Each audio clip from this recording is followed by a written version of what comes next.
The Buffalo Bills did not make much of an investment in the wide receiver position in the 2025 draft. Is that a trend that we should expect to continue? We're discussing that this week on the Wandering Buffalo podcast. You're now listening to the Wandering Buffalo podcast with your host, Justin Goddard.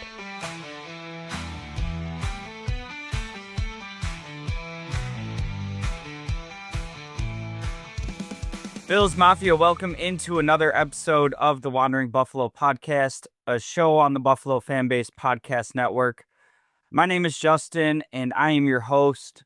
And today I want to take a look at the wide receiver position. And if you've been listening to the show, this is kind of a topic that I have wanted to get to for the past few weeks, but there's been some different Bills news, Bills related stuff happening. The schedule release came out, and this is kind of one of those off-season topics that we can really get to whenever. So try to keep the show timely and appropriate with what's going on in the Bills world, especially coming out once a week. And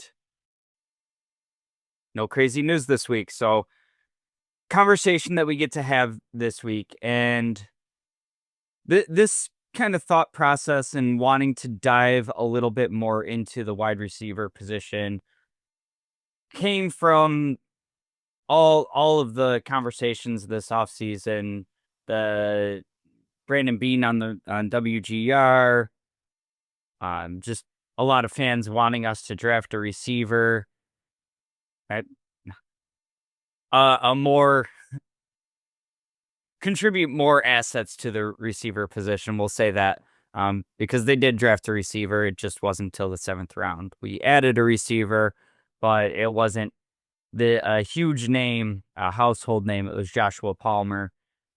So there have been investments made in position, but I think for quite a few years now, there's been a contingency of Bills fans that wanted us to go after a marquee receiver in free agency or be able to trade up into the draft and get one of these guys. A couple of years ago, it was Brian Thomas Jr. Was a big name should the Bills be trading up. So I kind of wanted to take a look at what has happened with the position and kind of follow Brandon Beane's philosophy and get an idea of where I think he places the value when we're talking about the offense, specifically the wide receiver room, and I guess kind of trends of where the league is headed. So we're going to get into that today. And first off the top here, I want to kind of just dismiss the notion that Brandon Beane has not made significant investments into the position. Over just the last few drafts, we saw Coleman a year ago. Before that, Dalton Kincaid. And I understand he's not a receiver, but just thinking back to the press conferences after, it was very clear that he was, drafted as a pass catcher and not your traditional inline tight end. And that's a first and second round pick just over the last 3 years. I want to start this conversation with Dalton Kincaid and kind of just the value of tight ends in this league. And I think part of this conversation of the Bills needed to draft a receiver over the last couple of years, particularly this draft, stems from wanting more from Dalton Kincaid. And I think that's an okay conversation to have. I think last year was a bit of a disappointing season for him. And I think it was a lot to do with expectations of him being a first round pick, him coming in his rookie year and having a top 10 year for rookie tight ends and just kind of expecting him to explode, Diggs no longer being in the mix, all of these targets being freed up, yada, yada, yada. I think we expected a huge step from Kincaid last year, and be it injuries, some weird timing stuff with Josh Allen, missing some plays in key moments.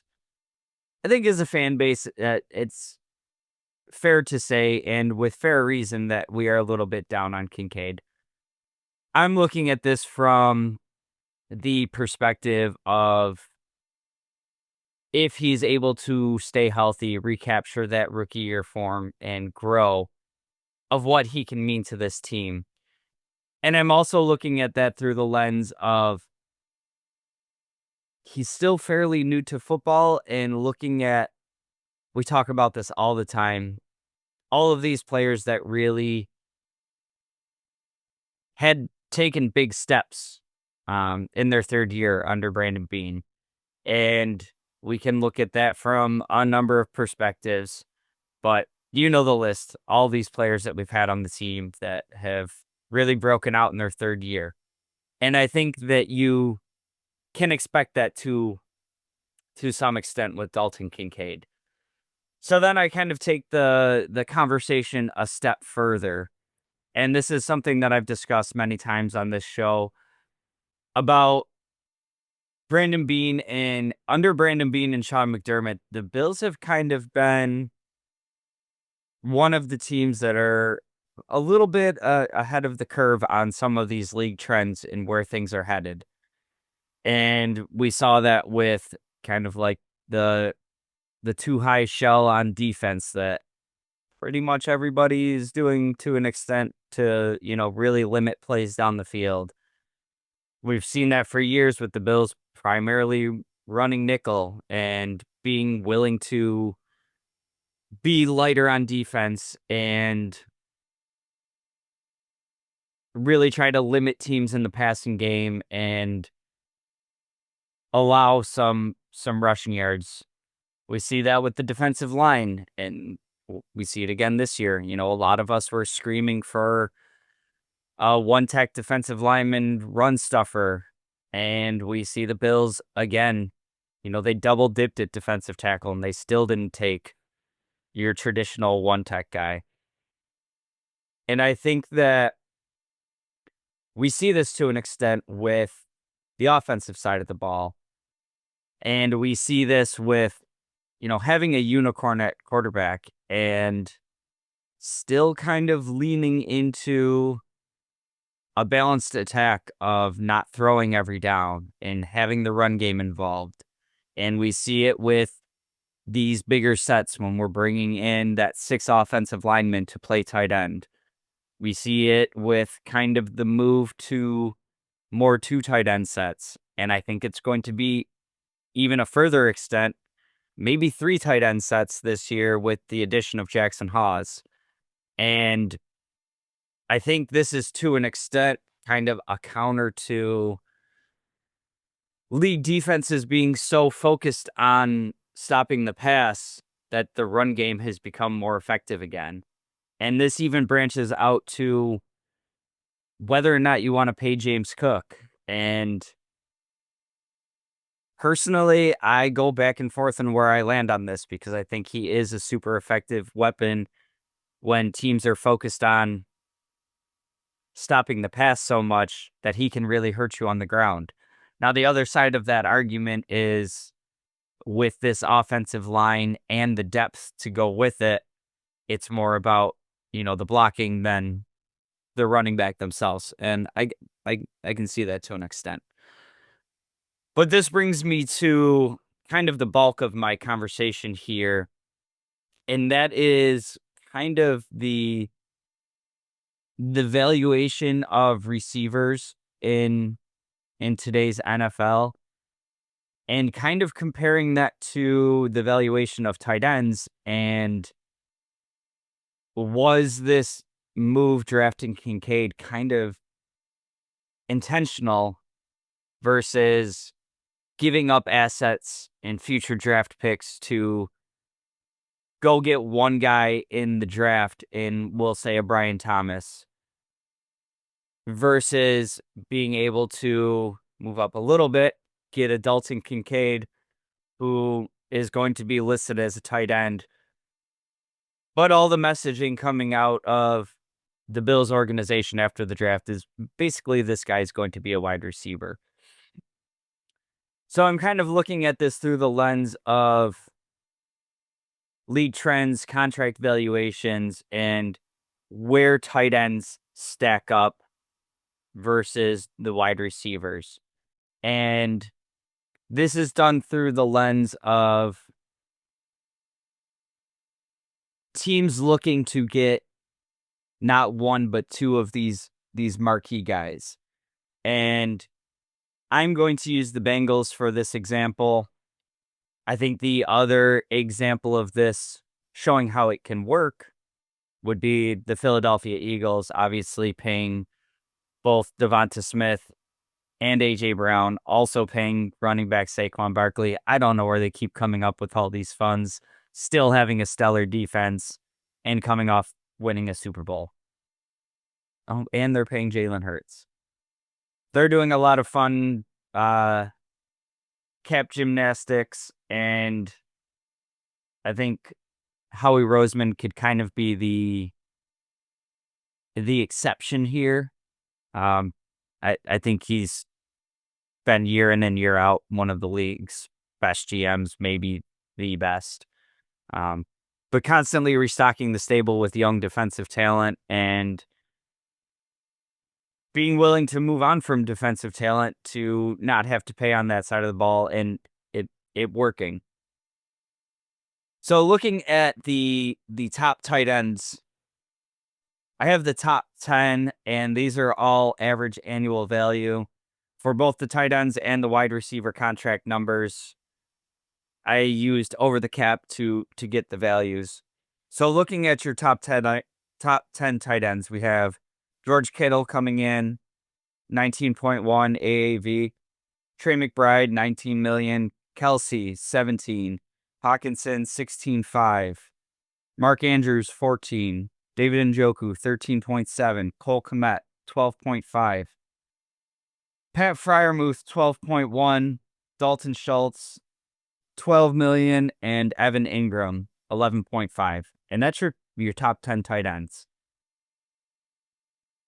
Projecting out, if Dalton Kincaid kind of hits his ceiling, kind of being able to apply maybe a little bit of a value contract, because we see Beane constantly getting these done. If you're talking about a Dalton Kincaid extension, what are we talking about? Maybe the 16, 17 range. Maybe we're talking about him being a top 5, top 10 tight end in the league. I think the value that you can get from that contract when you then move over to the wide receiver position and kind of look at the top values there, I think it's a little bit different to be able to have that marquee tight end and have them be one of your top 2 options in the passing game, and treat that as your quote unquote wide receiver 1, wide receiver 2, and then compare it to similar money for wide receivers. So kind of looking at the top end of the receiver money, and like I said, everybody's trying to get, 2 of these marquee guys, because one top receiver is seemingly not enough, as defenses are able to key in and kind of take away that guy. You're looking at, first of all, you got the over 40 club, Jamar Chase coming in there. And then all of these receivers over $30 million. Justin Jefferson, CeeDee Lamb, DK Metcalf, A.J. Brown, Amon-Ra St. Brown, Tyreek Hill, and Brandon Ayuk, all over $30 million average value. When we kind of move that scale to the similar to top tight end money, you still have some dudes here. Mike Evans, albeit he's aging, he comes in at 20.5. Christian Kirk, 18. Jerry Jeudy, 17.5. Cooper Kupp, 15. Cortland Sutton, 13.7. Khalil Shakir, 13.2. And these are all dudes that are kind of lining up to some of that top 10 tight end money. So I kind of look at this from the value of the contracts compared to the others. And Khalil Shakir making this list is kind of, I use this as he's a dude on our team, and I think that could be a really good value contract that he could still have more growth and be a more impactful player, and we're looking at that contract as a steal in a couple of years. But him sitting in that range and fans still wanting, one of those marquee guys, you start looking at how all the money adds up together. You add in maybe Coleman hits his ceiling, and we're talking $20+ million for him. And it just starts to be, for me, a conversation of how much money are you willing to invest into the position or pass catchers in general and still be able to field the remainder of your roster. And I think the approach here for Brandon Beane is kind of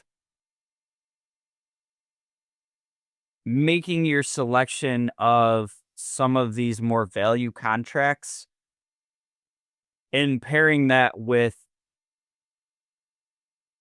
maybe a top tight end contract and still coming away, with less than you might pay just one of these receivers with where the league is going, let alone trying to have two of them.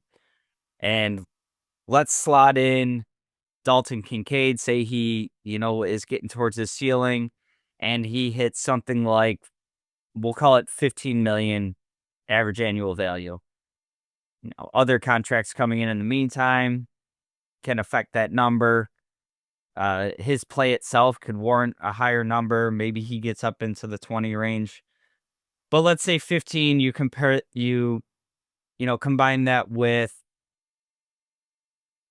Khalil Shakir coming in at around 13 million. Now you're at 28. And you can add two more of these value guys and still be coming away with the value of one wide receiver. Now I'm taking that a step further, and I told you I was going to use a team like the Bengals and where they're at cap-wise and what they're paying their offensive weapons. So just kind of looking at their big three, we're ignoring your, rest of the wide receiver depth chart. We're going to ignore running back. And we are just looking at Burrow, Chase, and T. Higgins. And I don't think there's many people out there that will argue the talent of these three players, argue the success they're able to have on offense. Joe Burrow's an awesome quarterback. Those are awesome receivers. We're also looking at a team that, due to, there's injuries in there, there's defensive play letting them down. We're looking at a team who each of the last 2 years has missed the playoffs. That was before the T. Higgins extension. T. Higgins getting in the extension this year, coming in at an average annual value of just under 30. He's at average value 28.7. We have Burrow getting an average value of 55 million and Jamar Chase just over 40 million. Now I know there's also crafty ways to lever these contracts and have different values hit different years. For the ease of this conversation, we're just looking at the average value, and that adding up to a total of roughly $125 million between three players. Now, the NFL cap is set at just over $279 million this year. So using the Bengals as an example here, that puts them at roughly 45% of their cap. average values here again, being spent on 3 players. You still have to round out the rest of your 53-man roster, not including your practice squad, all that. You're still looking at rounding out another 50 guys under contract, and you've used roughly half your cap on 3 players. Now, I mentioned the Philadelphia Eagles, obviously the very far other end of the spectrum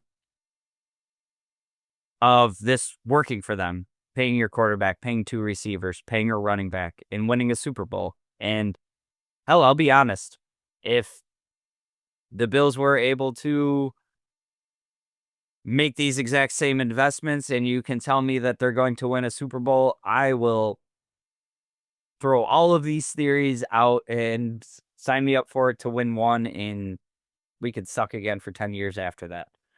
The realistic nature here is, and we hear Brandon Beane talk about this quite often, of knocking at the door, give yourself as many bites at the apple and hopefully you get one.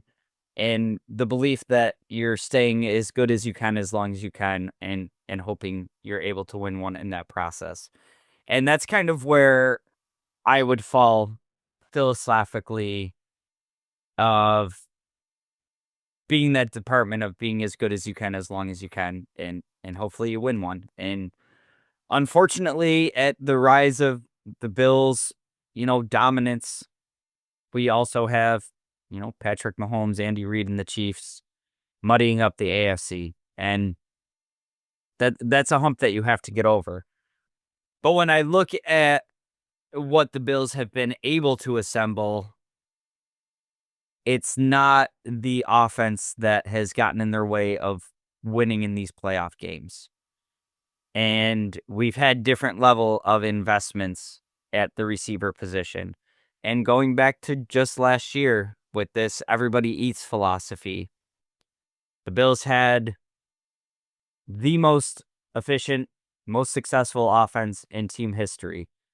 And we did that without this marquee big contract at wide receiver.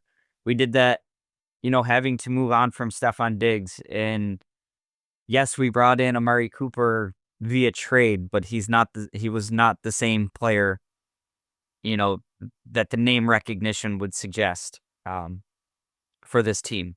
So we did this with the likes of Khalil Shakir, Matt Collins, a rookie Keon Coleman, a banged up Curtis Samuel. And you see a lot of these,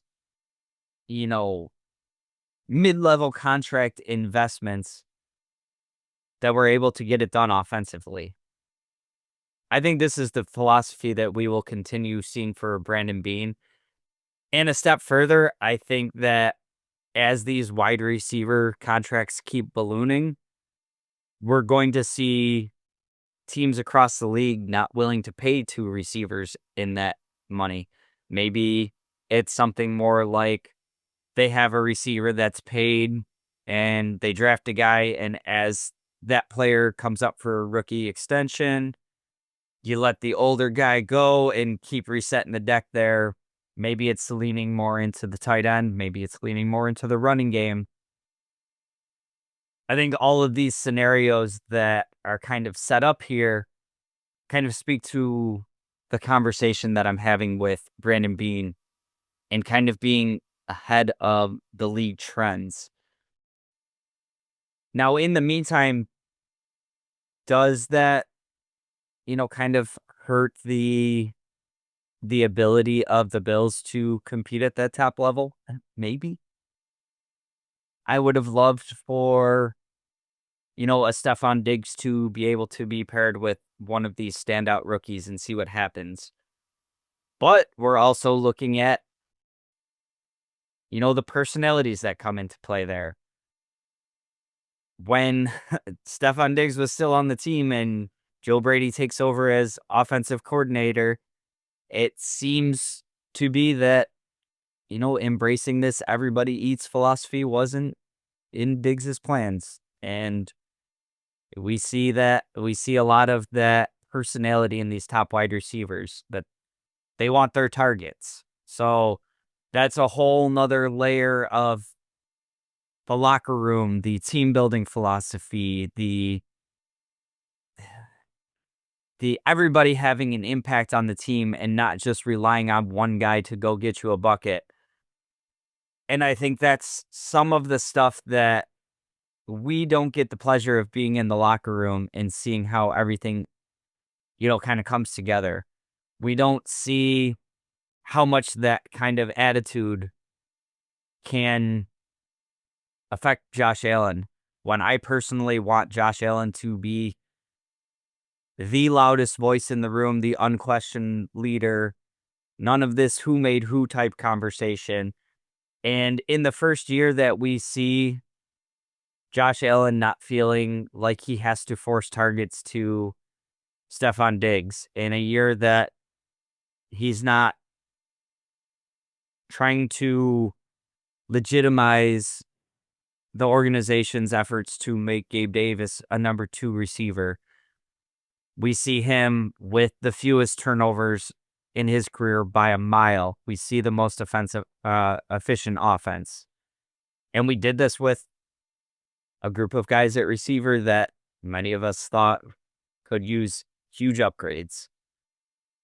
So going forward, do I think this necessarily precludes the Bills from making another big investment at receiver in the draft?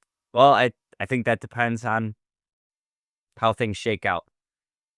I think we still have a lot to see from Coleman development-wise. I think we still see, does Dalton Kincaid take that step? And I'll say this, if Dalton Kincaid doesn't get hurt last year and, some of that chemistry and timing with Josh Allen is cleaned up a bit, I think if we see Coleman not get hurt and finish the season on the trajectory that he was on, I'm not sure that we're even having this conversation right now. So let's give it time. Let's see how it all plays out. I don't think the Bills are opposed to paying one receiver that top money. We saw them trade significant assets and pay Diggs and continue to pay Diggs in restructured contracts. I think the appetite is there to pay one of these guys. I don't think the appetite exists for paying 2-3 of these guys. So, and I think that's where you end up with this system right now of some of these mid-range contracts in Joshua Palmer coming in Khalil Shakir getting a very reasonable contract for what I think his contributions not only are, but the ceiling of what they could be. And I think maybe you lump into that the plan of Coleman takes that step, and he's the guy that you have to pay a massive contract. So just a whole bunch of thoughts on not only the Bills receiver position, but where I think the league might be headed, the trends that I think Brandon Beane might be trying to get ahead of, and just kind of an overview of looking at the implications of the money and, still being able to field the rest of your roster, pay your offensive line, be able to pay defensive players so you continue having an effective defense, or in this case, maybe have to retool and plan on future contracts with the defense. So a lot of thoughts going into this on, roster building philosophies, where the money should be allocated, where I think the league is headed. Lots of room for debate here. This episode more than ever, drop a comment. Let me know what your thoughts are on, some of these ideas. Let me know if you think that all of my ideas are completely stupid. Let me know if you agree. Let me know if you have different thoughts. This episode's made for conversation, so drop a comment. While you're there, like, share, subscribe, tell a friend about the episode if you enjoyed it. Appreciate all the help and support. I appreciate you being here as always. That's going to do it for this week's episode. We will see you next week. School is over for me. Gonna get back to a more consistent release date. So I appreciate you being here. Appreciate the subscriptions, following along. We will see you next week. Until then, and as always, go Bills.